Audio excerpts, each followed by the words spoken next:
they have attachments and stuff that you have for lighting. It also has a low light mode that is Oh, pretty that's good. what I was like. Yeah, it's pretty decent for like evening, like nighttime. We probably need another light, but if it's like the sun is going down, it's fine. Yeah, because I've been researching it, but I wasn't sure. Yeah, It's for like interviews and stuff like this, it's fine. Yeah. If for whatever reason you have to shoot distance. No. Okay, good to know.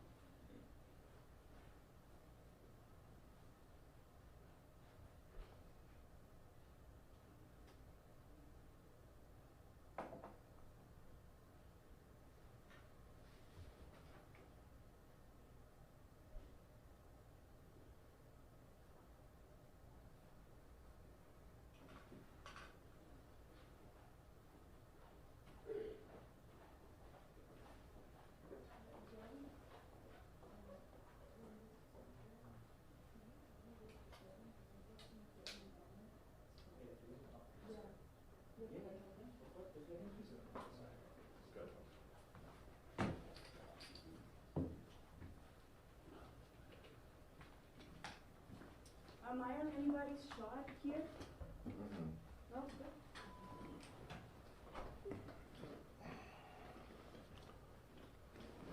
Good morning. Good morning. In between y'all, since there's two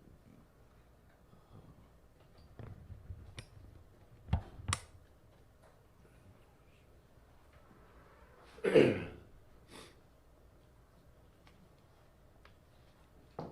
We can get spelling and who everybody is first, be helpful.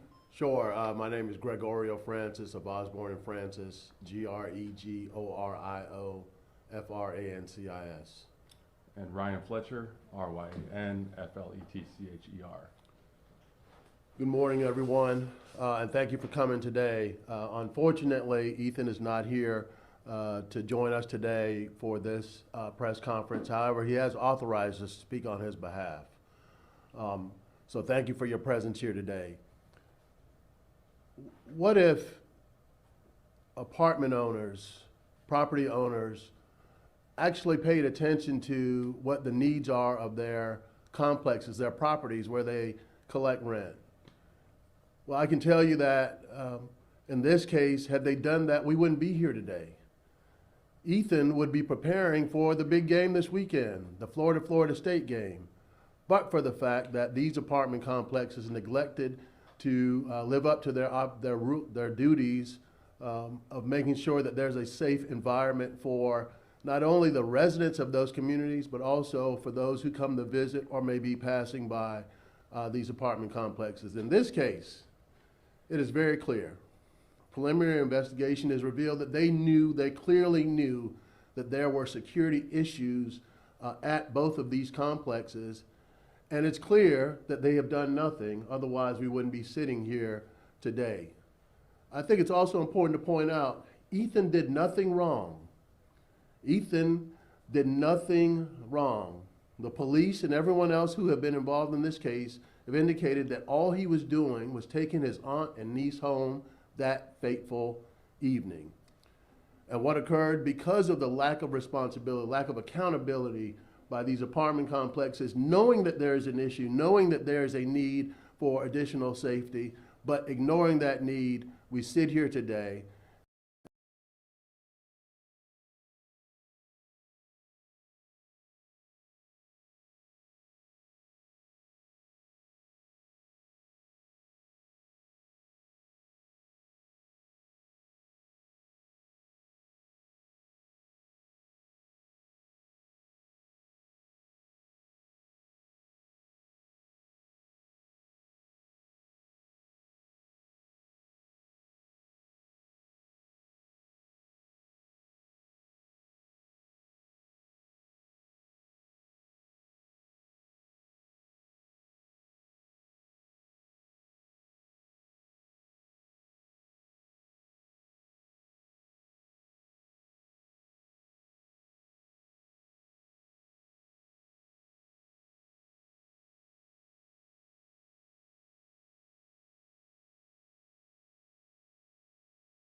need anything to increase security. There's several things that they could have done. And they could have added security guards, they could have added better lighting, they could have added off-duty police officers or working gates. And they could have done things for free, like increase their time on the property so that people didn't think that they could just do crime and get away with it. But they did nothing, and that's why this happened. The evidence, we think, will show clear and convincingly that they knew about the problem and simply allowed criminals to carry out their crimes, such as gun possession, drug dealing, without fear of prosecution. And that's why this happened. If you look at the lawsuit, you'll see that the criminals that night had seen a vehicle pass through the intersection, and they believed it to be someone that they had an issue with from days before.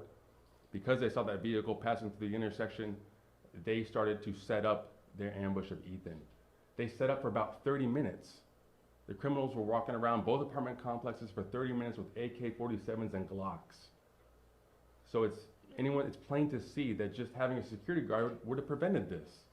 And that's why it's so critical that we hold these property owners accountable for their failure to do anything reasonable that night. Should have never happened, just like Greg said, and we're here to hold them accountable.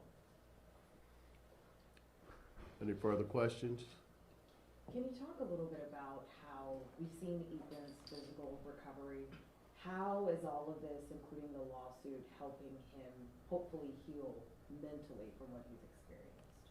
Well, he is on the start of a long road of recovery right now. I don't want to speak too much about what's going on mentally, but it is a very tough road that is really facing day to day. I know he's optimistic and he's confident that he'll return to the field soon.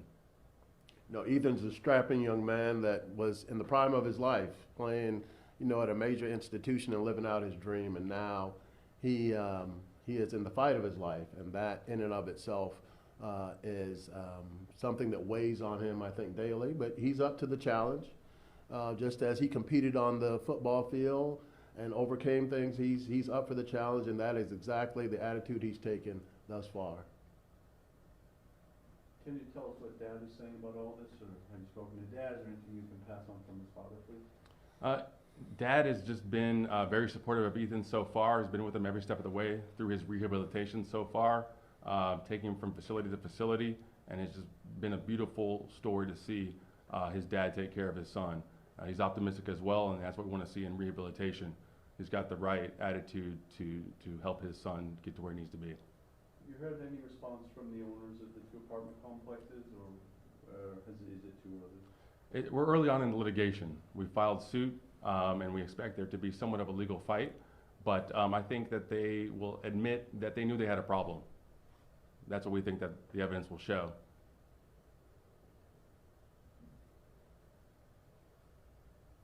Any other questions? All right, thank you, appreciate it. Thank you. Thank you.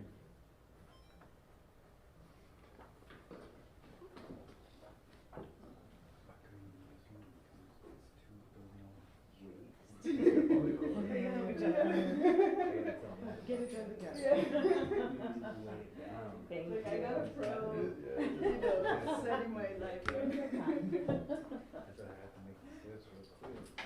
Oh, that was much quicker than